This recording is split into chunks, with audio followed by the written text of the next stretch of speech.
గ్రీష్మం సులువుగా మరిపించే మంత్రం నీదే.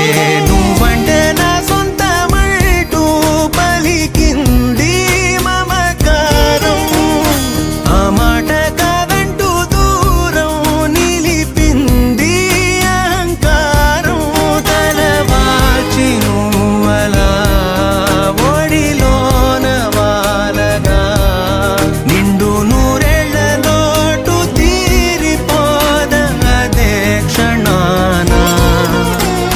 చిన్నారి తల్లి నా నింగి జాబిలి, నీ వెన్నెలంది వెలుగొందుతోంది నా గుండెలోగిలి.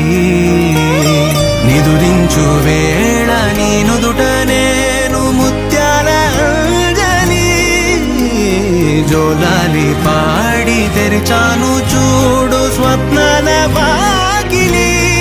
ఏ బూచి నీడానిపై రానికుండా నేనేగా కావలి, ఆర